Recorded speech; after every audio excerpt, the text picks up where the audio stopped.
Hello and welcome back to the Valley Urban Farm. It's nice to be back and talking to you again after my PC woes. My PC arrived back hopefully fixed yesterday, and it's just so nice to be able to sit down and edit without having to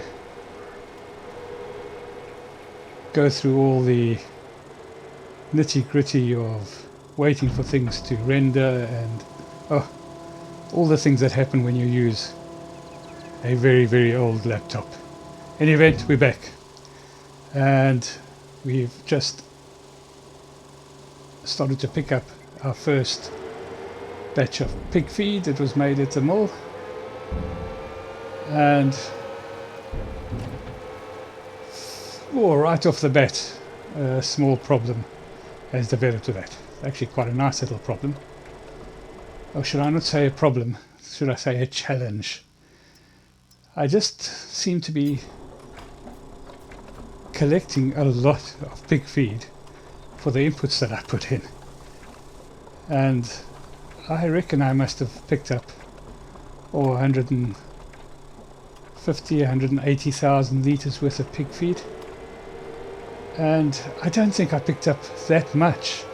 I don't think I put that much in, even if it is giving double the output of with regards to the inputs. In any event, I had a look at the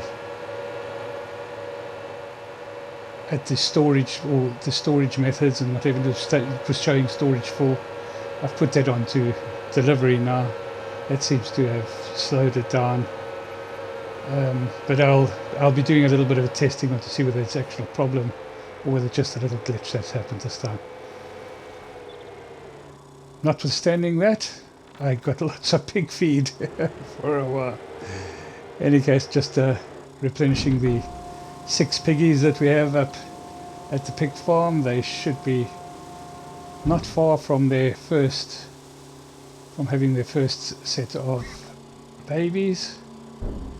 I just love how they always are so happy to see me when I bring in feed. Right, the next major development that we've done is we've put in a new big sheep pen, and that is down in the little industrial area that we have, and that's predominantly, of course, just to supply wool to the clothing factory. So we're going to get started with 100 sheep. The pen can take 400, so they will breed four times, and we'll just see what sort of supply we get. If we get too much, we'll put in a second clothing factory. We do get a lot of return from clothing in this game. Right, so that leads me to the next little bit of discussion that I want to have, and that is the Riverside development has pretty much been completed. I would love to have shown you more of it, but I think you got the gist of it from the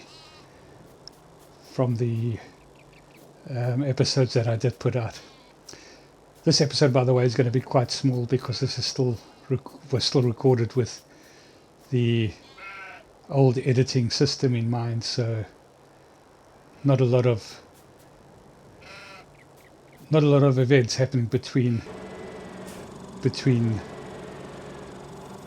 jobs that I've done. So yeah, so we're going to develop that. The next project is to develop that production area. We'll get that up and running nicely and smoothly. Choose a couple of productions. We'll adjust the fields that we buy to supply those. I think it's going to have to be wheat based, so perhaps a cereal factory, because we are getting some raisins, which leads me right on to the next, and it's probably the last little job for today, and that is our first deliveries from the juice factory, from the grape factory. So we've got apple juice, we've got grape juice, and we've got raisins. So those we are going to deliver to the country store, and we're now slowly becoming fairly self-sufficient in the country store from our own goods, and that'll only increase.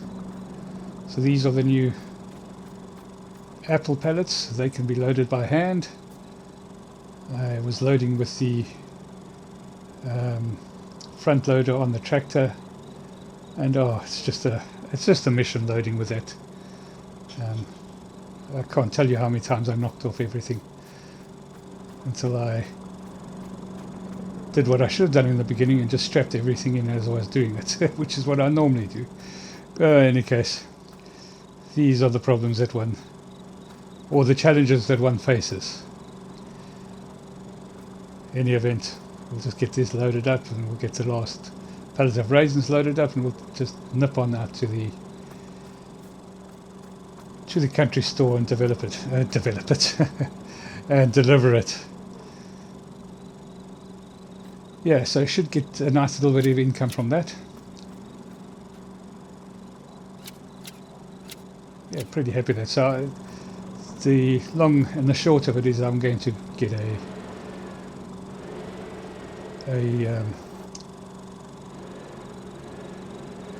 forklift out here, which I can use for loading from here and also from the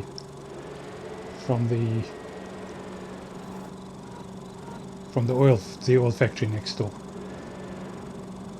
because not all places will want everything bottled up, so we can't use the autoloader all the time. Sometimes we will have to actually load the pallets, because some places don't take the boxed up product. So yeah, these are the challenges you have as a producer. We are no longer just urban farmers, we are food producers as well now. Yeah, I think just getting back to the development of the industrial area, I think once we've got that up and running, and once we've got the raw material supplies to those productions, we will start pushing and start saving for the purchase of our end goal, which is buying the old farm. And then the name of the game will of course change to The Valley, the Old Farm, including Urban Farm. And once we're there, we will decide. I'll decide more or less how that's going to go forward. Well, that's where I'm going to end this episode. It's short and sweet, just a bit of a transition to the new systems, or to the new editing. Thank you for watching. Please like and subscribe, and cheerio.